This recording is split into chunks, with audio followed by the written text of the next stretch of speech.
Hello दोस्तों, I hope you are doing well और आप अपनी जिंदगी में बहुत अच्छा कर रहे होंगे, बहुत ज्यादा तरक्की पाएंगे। ऐसी नॉलेज प्राप्त करते जाइए, ऐसी नॉलेज एक्वायर करते जाइए, आपको कोई नहीं रोक सकता आगे बढ़ने से। तो आज हम वापस आए हैं आपके साथ एक नई चैप्टर लेके, जो चैप्टर है major landforms of the earth. जैसा कि आपको याद होगा, हमने पिछले वीडियो में हमने डिस्कस किया था डोमेन्स ऑफ द अर्थ। सो ये डोमेन्स बेसिकली हमने किसमें कैटेगराइज किया था। मैं थोड़ा सा एक रिवीजन भी आपको दे देता हूँ, तो ताकि आपको ये चैप्टर बहुत एनालिटिकल वे में समझने की बहुत ज्यादा आसानी हो जाएगा। तो डोमेन्स हम देखें तो हमने 3 डोमेन में अर्थ को डिफाइन किया था। तो फर्स्ट जो डोमेन था वो था हमारा लिथोस्फेरिक पार्ट, दूसरा था हमारा एटमॉस्फेरिक पार्ट, एटमॉस्फेयर, और तीसरा था हमारा हाइड्रोस्फेयर। सो आज हम जो लिथोस्फेयर पार्ट है, जो लिथोस्फेयर का पार्ट है, उसको हम देखने वाले हैं कि उसमें कितने प्रकार से हम वेरिएशंस देख सकते हैं। और ये वेरिएशन एक्चुअली, ये वेरिएशंस ना बहुत सारी चीजों का एक ना बेस आप कह सकते हैं, एक बेस वेरिएंट है कि जिसकी वजह से बहुत सारी चीजें चेंज होती है। ये एक वेरिएबल है, एक ये वेरिएबल है जिसकी वजह जिसपे बाकी सारी चीजें डिपेंड करती है। जैसे कि आप देख सकते हैं ह्यूमन अडेप्टेबिलिटी, वेजिटेशन, क्लाइमेट, ये सारी चीजें ये लैंडफॉर्म की वजह से ये डिफर करती है। तो वही हम इस लैंडफॉर्म में आगे देखने वाले हैं, इसमें कैटेगराइज करेंगे, इसमें देखेंगे कि लैंडफॉर्म्स एक्चुअली में ये अलग अलग लैंडफॉर्म्स बनते कैसे हैं, ये कैसे होते कैसे हैं। तो जैसे कि हम मैं आपको बता दूं कि जो अर्थ का सरफेस है वो कहीं पर भी इवन नहीं है। ये पूरे पूरे आप अर्थ में कहीं पर भी इवन नहीं देख सकते। आपको लगेगा कि ये फ्लैट है, बट ये कहीं इवन नहीं होता। कहीं पर ये नीचे ट्रफ होता है, कहीं पर इसमें ट्रस्ट होता है। तो ये हमें थोड़ा समझ बहुत प्रिलिमिनरी समझने की जरूरत है। सो ये लैंडफॉर्म्स, ये जो डिफरेंट टाइप्स ऑफ लैंडफॉर्म्स है, ये बनते कैसे हैं। देखिए, दो तरीके के इसमें हम कह सकते हैं कि दो प्रोसेस होते हैं, एक इंटरनल प्रोसेस, एक एक्सटर्नल प्रोसेस। इंटरनल प्रोसेस में आपको एक ब्रॉडली समझाऊं तो हमारा अर्थ आपको जैसे पता है कि अंदर बहुत मॉल्टन मैग्मा से भरा हुआ है, और उसके ऊपर बहुत सारे अनेक प्रकार के लेयर्स है। बट ये सोचिए कि जब ये मैग्मा बहुत हाई टेम्परेचर में हो तो ये एक इवेपोरेशन के स्टेज पे आता है। तो इवेपोरेशन, अब आप समझिए कि एक बॉल है आपके पास, एक और उसके अंदर आपने कुछ ऐसा बॉम्ब डाला, ऐसा कुछ डाला जिससे वो बाहर की तरफ में प्रेशर एक्सर्ट करता है, बाहर की तरफ में हमेशा प्रेशर फेंकने की कोशिश करता है। तो मैं आपको एक हल्का सा पिक्टोरियली आपको मैं समझा दूं, तो यहाँ पर जो ये मॉल्टन मैग्मा है, ये बाहर की तरफ प्रेशर एक्सर्ट करता है कंटिन्यूसली, ये बाहर की तरफ। तो ये क्या करता है कि कभी कभी जहां पर हमारे अर्थ पे हल्के से क्रैक्स आते हैं, हल्के से गड्ढे हो जाते हैं, वहां से ये प्रेशर रिलीज होने की कोशिश करते हैं, जिसकी वजह से वो कभी कभी जो एक लैंडफॉर्म होता है वो एक अनइवन लैंडफॉर्म पे क्रिएट हो जाता है। तो ये ब्रॉडली मैंने बता दिया कि ये इंटरनल प्रोसेस होते हैं कैसे। और ये एक्सटर्नल प्रोसेस अगर देखा जाए तो ये एक्सटर्नल प्रोसेस क्या होंगे, ये एक्सटर्नल एजेंट से होंगे। तो ये एक्सटर्नल एजेंट्स हमारे क्या हो जाएंगे, जैसे कि हमारा हो गया वॉल्केनिक इरप्शन हो गया, हमारा रिवर हो गया, और एरोजन हो गया। तो ये क्या होगा कि जैसे कि आप समझ लीजिए कि रिवर एक बहुत high pace high current river है। वो अगर एक जॉर्ज से पास होती है, तो जॉर्ज क्या होता है, एक नैरो सा पैसेज होता है, वहां से जॉर्ज से पास होती है। तो वो सारे अपने साथ ही वो सारे जो मड है वो अपने साथ लेते हुए आती है, और ये कहाँ पर जाके सेटल्ड होते हैं, ये जो एक फ्लैट वैली आता है, वहां पर जाके ये मड पूरा सेटल्ड होते हैं। तो इसकी वजह से जो एलिवेशन है वैली में वो बढ़ जाता है। तो उससे हम देख सकते हैं कि एक नया लैंडफॉर्म क्रिएट होने की एक पॉसिबिलिटी बढ़ जाती है। तो इस इस पैराग्राफ में जैसे ये बताया है कि फर्स्ट हमारे पास है internal process that leads to the upliftment of the sinking of and the sinking of the earth surface. ये अपलिफ्टमेंट और सिंकिंग दोनों में ये प्रोसेस काम आ सकता है। तो मैं पहले आपको थोड़ा सा एक अलग अलग आपको एक स्ट्रक्चर बता दूं कि ये ब्रॉडली ब्रॉडली लिथोस्फेरिक कितने कितने चीजों में डिवाइडेड है। तो जैसे ये पहले हमारा माउंटेन, ये माउंटेन होगा कि कोई भी एक लैंडफॉर्म जो अपलिफ्टेड है करीबन सी लेवल से बहुत ज्यादा मीटर्स पे, तो ये एक माउंटेन्स हो जाता है। तो ये माउंटेन और माउंटेन रेंज में डिफरेंस क्या होता है? तो देखिए यहाँ जो रेंज वर्ड लगता है, रेंज वर्ड का मतलब हो जाता है हमारा कंटिन्यूअस। जो अब जब हमारा ये माउंटेन कंटिन्यूअस एक फॉर्म, एक कंटिन्यूअस लेवल में ये बहुत दूर तक चलता जाता है, तो हम उसे माउंटेन रेंज बोल देते हैं। अब जो ये माउंटेन रेंज का जो ये फुट है उसको हम बेसिन बोल देंगे। और ये जो हल्के हल्के से जो उभार है, हल्के हल्के से जो अपलिफ्टेड पार्ट है लैंड से, उसको हम छोटे छोटे हिल्स बोल सकते हैं। और ये प्लेन होते हैं जहाँ पर हम ये रहते हैं, हमारे एग्रीकल्चर होते हैं, हमारा जो फर्टिलिटी होती है सॉइल की, यहाँ सबसे ज्यादा होती है। क्योंकि क्या होता है देखिए कि ये बहते बहते बहते बहते, ये जो आपके साथ बह रहे हैं, तो ये अपने साथ फर्टाइल सॉइल भी लेके आते हैं। तो ये फर्टाइल सॉइल क्या होता है कि ये हाई करंट की वजह से यहाँ से आ तो जाता है, लेकिन ये मतलब ये एक बड़े से जो वेल है उसमें डिस्चार्ज होने से पहले ये मड यहीं पर रह जाता है। क्योंकि यहाँ पर आपका जो करंट होता है रिवर का वो काफी स्लो हो जाता है, उसकी वजह से जो फर्टाइल सॉइल है, मोस्ट फर्टाइल सॉइल, वो प्लेन में आ जाते हैं। ताकि इसी वजह से जो हमारे जो सिविलाइजेशन है वो हमेशा प्लेन्स में इस्टेब्लिश होते हैं। और आपको मैं एक इंटरेस्टिंग फैक्ट बताऊं कि हड़प्पा सिविलाइजेशन जो आज की सबसे पुरानी सिविलाइजेशन है, वो भी एक रिवर के अराउंड में रखी गई थी, एक रिवर के अराउंड में बसाई गई थी, वो इंडस रिवर के अराउंड में बसाई गई थी। तो आप समझ सकते हैं कि एक रिवर का कितना इंपॉर्टेंस होता है एक सिविलाइजेशन को स्टैब्लिश करने में।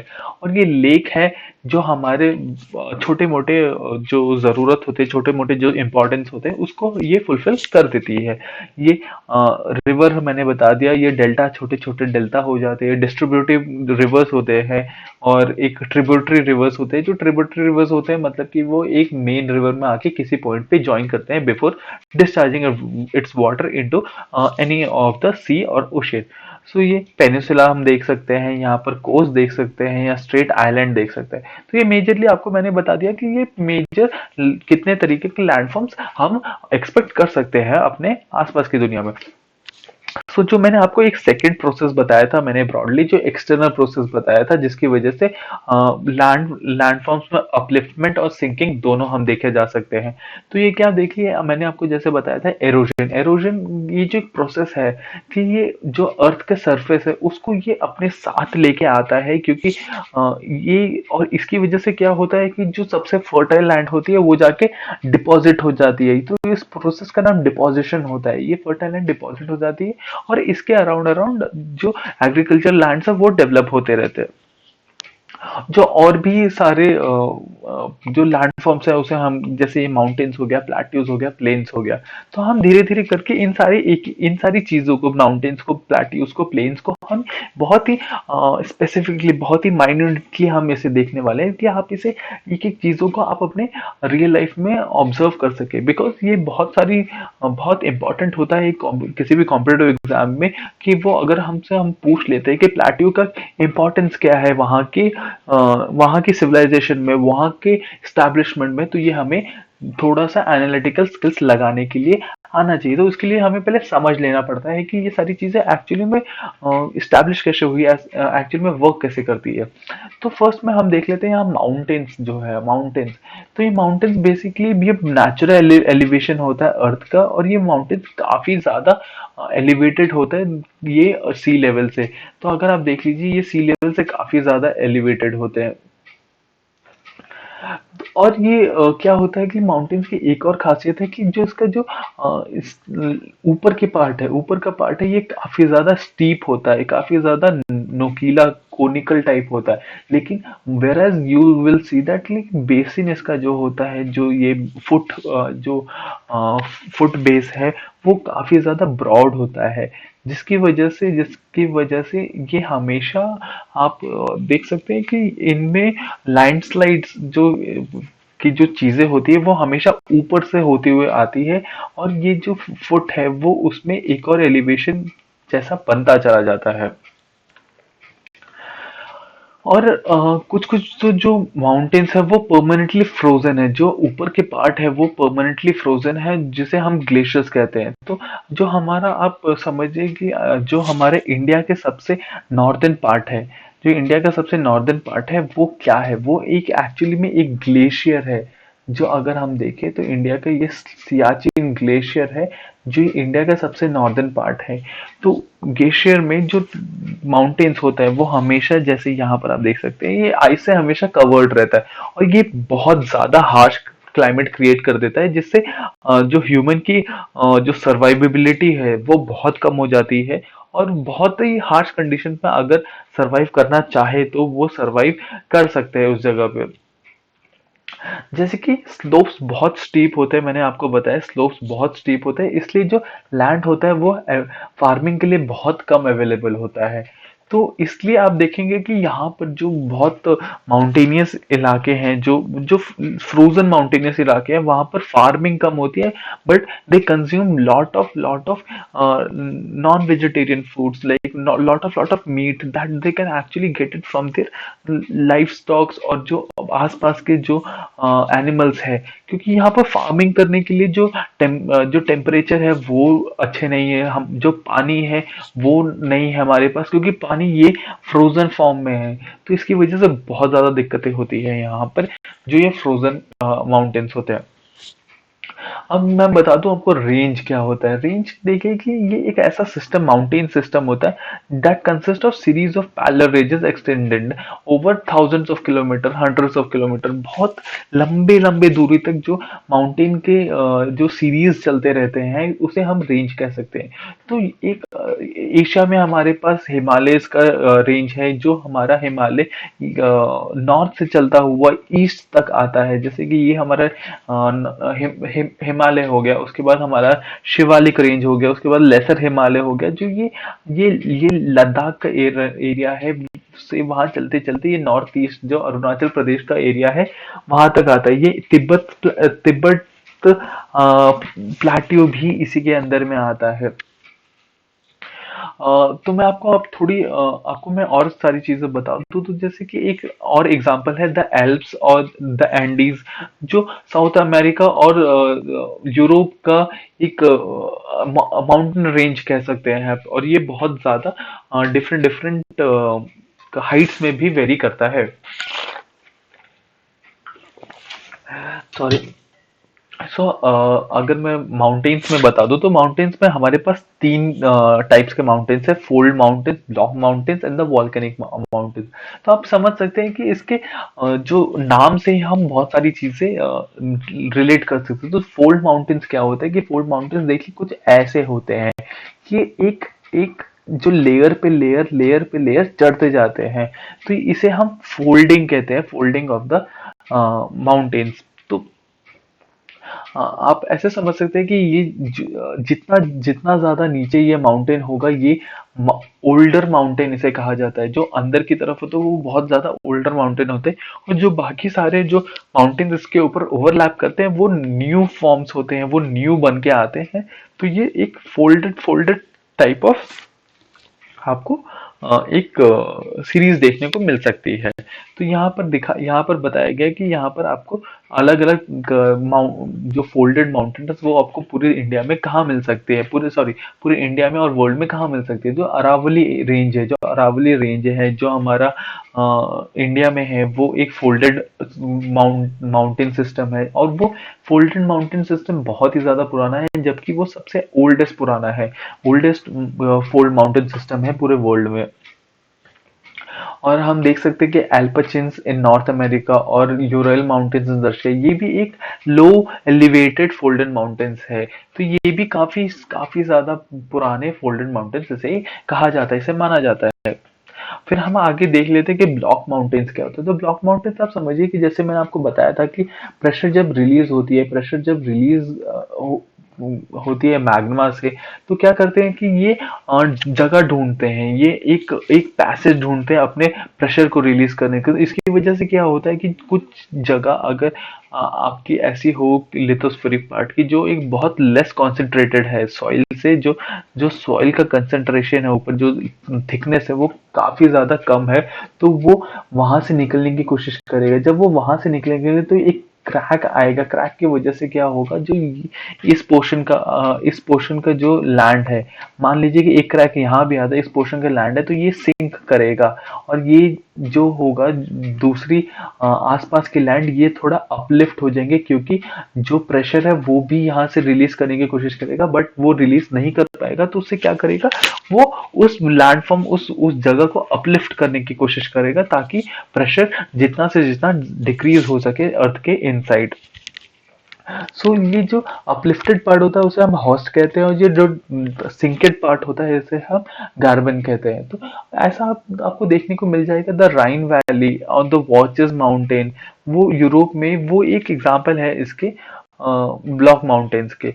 और हम आगे देख लेते हैं कि वॉल्केनिक माउंटेन्स क्या होते हैं। तो वॉल्केनिक, जैसे आपको पता है कि एक वॉल्केनिक अगर इरप्शन होता है, तो ये जो अर्थ के अंदर से जो मैग्मा है, जो अर्थ के अंदर से मैग्मा है, वो बहुत ही मॉल्टन स्टेज में, बहुत ही हाई टेम्परेचर में ये बाहर आने लगता है। ये जब बाहर आने लगता है और ये एटमॉस्फेरिक टेम्परेचर पे आता है, एटमॉस्फेरिक प्रेशर पे आता है, तो ये एक इसकी जो फ्लूइडिटी होती है, जो उसकी विस्कोसिटी होता है, वो उतनी ज्यादा नहीं होती है, क्योंकि ये मैग्मा है तो ये इतनी ज्यादा विस्कस नहीं होती है, तो ये धीरे धीरे धीरे धीरे फ्लो होती है। बट अर्थ के टेम्परेचर से जो टेम्परेचर है बाहर, क्यों जो अंदर अर्थ का टेम्परेचर और बाहर का टेम्परेचर में जो काफी डिफरेंस है, उसकी वजह से ये क्या होता है, ये सेटल होना स्टार्ट होती है। ये जो मैग्मा आप देख रहे हैं, ये सेटल होना स्टार्ट करती है, ये धीरे धीरे ईयर्स बाय ईयर सेटल होते होते ये एक अपनी तरीके से एक माउंटेन्स का क्रिएशन कर देती है। तो आप देखिए कि माउंट किलिमंजारो अफ्रीका में, माउंट फुजियामा जापान में, ये सारे एक वॉल्केनिक माउंटेन्स है। और आप देख सकते हैं कि जो अफ्रीका का पार्ट है और जो जापान का पार्ट है, वहां पर अक्सर, और यूरोप का पार्ट है, वहां पर अक्सर वॉल्केनिक इरप्शंस होते रहते हैं, क्योंकि इसका जो बेसिक फंडामेंटल है, वो मैग्मा को बाहर निकलने की वजह से ये होते रहते हैं हमेशा। अभी आप देख सकते हैं कि जो माउंटेन्स है वो हमारे लिए काफी यूजफुल होते हैं। वो माउंटेन्स हमारे एक वाटर का स्टोर हाउस जैसा होते हैं। जो ग्लेशियर्स होता है वो हमारे एक जो ड्रिंकेबल वाटर है, जो एक फ्रेश वाटर है, उसका एक स्टोर हाउस है, कि वो धीरे धीरे अपना मेल्ट होके हमारे जो हमारे जो नीड्स है उसको पूरा करते रहे। और यहाँ पर आपको देखने को मिलेगा कि यहाँ पर रिवर वैलीज भी बहुत होती है, टेरेसेस होते हैं जो कल्टीवेशन के लिए बहुत ज्यादा अच्छे माने जाते हैं। और यहाँ पर बहुत ज्यादा वैरायटी मिलेगी आपको फ्लोरा एंड फौना के। तो फ्लोरा एंड फौना का अगर आप ध्यान नहीं रख पा रहे हैं कि ये क्या है, कि ये एनिमल कौन सा है और कि प्लांट्स के कौन से हैं, तो आप देखिए कि इसके फर्स्ट थ्री लेटर्स को देखेंगे तो flora, FLO, that relates from flower, तो ये आप देखिए प्लांटेशन से रिलेटेड है। Fauna, that like a relates to the animal, तो ये आप देखिए एनिमल से रिलेटेड है। तो ऐसे ही हमें जो फॉरेस्ट होता है वो बहुत ज्यादा फ्यूल, फूडर, शेल्टर और बहुत सारा प्रोडक्ट्स प्रोवाइड करते हैं विदाउट मच ऑफ लाइक परेशानी के। ये वॉल्केनिक इरप्शन, जैसे मैंने आपको समझा दिया कि लावा बाहर आता है, लावा के जो बॉम्ब्स होते हैं वो बाहर आने लगते हैं। और आप देखिए कि जो माउंटेन्स होते हैं, जो हिली माउंटेन्स होते हैं, ग्लेशियरिक माउंटेन्स होते हैं, वहां पर एक बहुत अच्छा टूरिस्ट स्पॉट भी उसके माना जाता है, क्योंकि लोग अपने जो सिटी लाइफ से रेजुविनेट होने के लिए वो वहां आते हैं, बहुत अलग अलग तरीके के स्पोर्ट्स खेलते हैं, paragliding, hang gliding, river rafting और बहुत सारी चीजें इन सारी माउंटेन्स में हमें देखने को मिल जाती है। तो अगर हम आगे प्लेट्यू की बात करते हैं, तो प्लेट्यू एक टेबल टॉप समझने के लिए आप समझिए कि एक टेबल है आपके पास, एक टेबल है जो कुछ हाइट पे है, और उसके बाद यहाँ पर आपके पास कुछ नहीं है। तो ये प्लेट्यू भी ऐसा ही होता है। ये प्लेट्यू समझिए कि ये एक वैली है, एक, आपको अच्छे से दिखा दूं, ये एक वैली है, ये वैली से ये सीधा एलिवेटेड एक बहुत बड़ा सा चट्टान टाइप होता है ये प्लाटियो। तो मैं आपको प्लाटियो थोड़ा और डिस्कस में यहाँ पर डिस्कशन में समझाता हूँ। तो जैसे ये मैंने बताया कि plateau is elevated flat land, is a flat top table land, और इसके अराउंड में सराउंडिंग में ये सारे वैलीज हम देख सकते हैं। ये बहुत ज्यादा यूनिक नहीं है अगर वैली इसके अराउंड में पाई जाती है तो। और जो हाइट होता है प्लेट्यूस का वो थोड़ा वेरी करता है, कुछ कुछ दरमियान में, कुछ डिस्टेंस पे, कुछ मीटर्स पे, और ये बहुत बड़े भी हो सकते हैं, कभी कभी 1000 मीटर्स तक ये हो सकते हैं।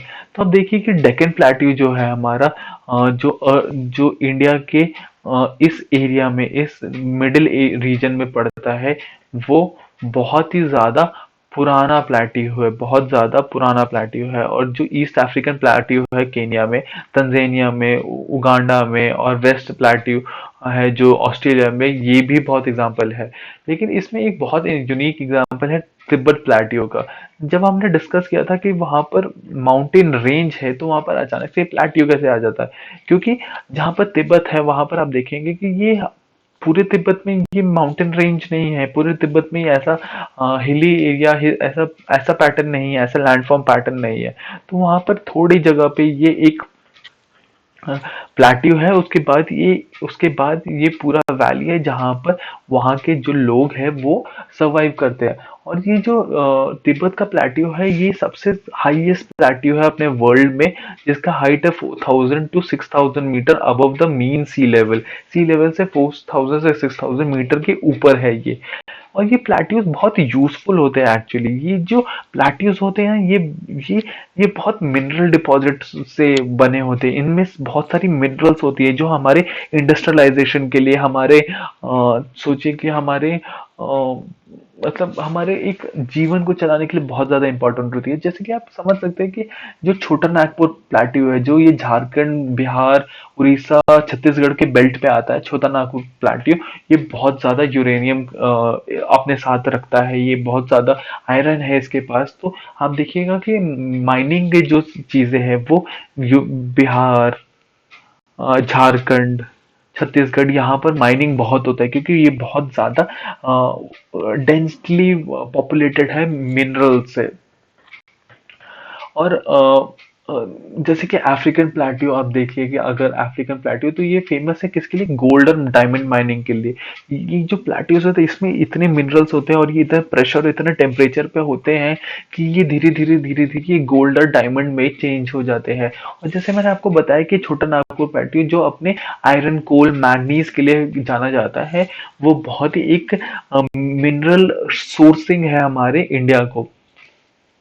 तो वैसे ये प्लेट्यूस सिर्फ और सिर्फ आपको मिनरल्स नहीं देते, ये प्लेट्यूस आपको बहुत अच्छा एक टूरिस्ट अट्रैक्शन भी देते हैं। क्योंकि आप देखिए कि जोग फॉल्स, जो आप समझिए कि एशिया का सबसे बड़ा फॉल है जो कर्नाटका में है, वो एक प्लेट्यू से गिरता हुआ है। ये प्लेट्यू अगर मानिए तो यहाँ पर जो पानी है वो गिरता हुआ यहाँ गिरता है, ये एक फॉल्स बनाता है। ये एक प्लेट्यू की देन है। इसके लिए हमें समझना चाहिए कि प्लेटिनम बहुत ज्यादा इंपॉर्टेंट होता है हमारे जीवन में।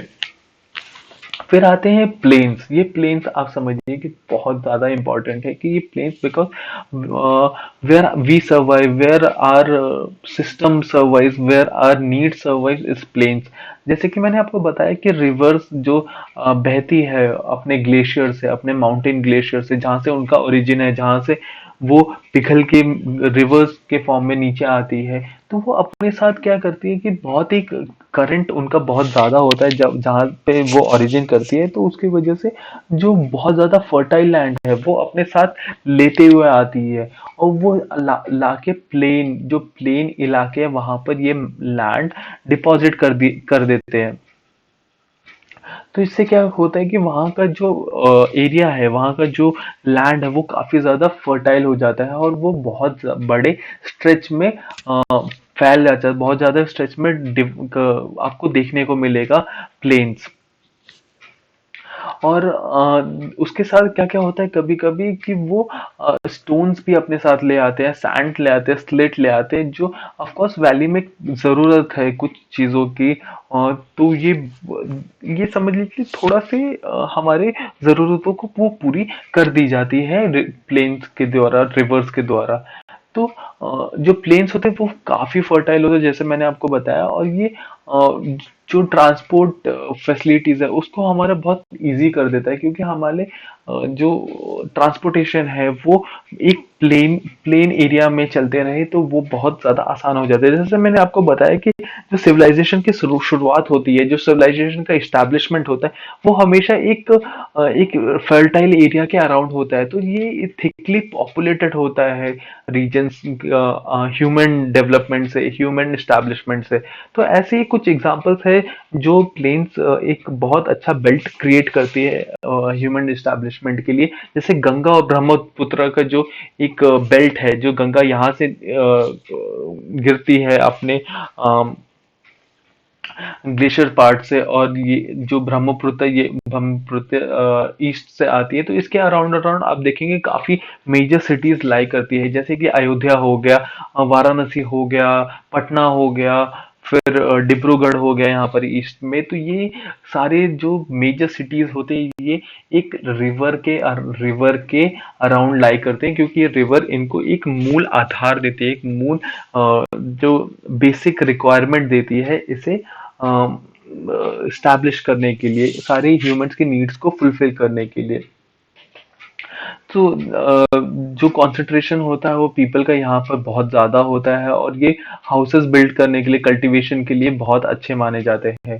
तो जो सॉइल्स वो काफी फर्टाइल होते हैं, तो इसलिए लैंड बहुत ज्यादा प्रोडक्टिव होता है कल्टीवेशन के लिए, जिसकी वजह से हमारे जो न्यूट्रिशनिस्ट नीड होते हैं वो भी फुलफिल हो जाते हैं। जो इंडो गैंगेटिक प्लेन्स है वो बहुत ज्यादा मोस्टली डेंस पॉपुलेटेड है। तो आप देखिएगा जैसे ये यूपी और बिहार का जो बेल्ट है, ये पूरा गंगा इंडो गैंगेटिक प्लेन का एक रीजन माना जाता है, जो जिसके अराउंड में काफी पुराने और बड़े बड़े शहर डेवलप्ड है।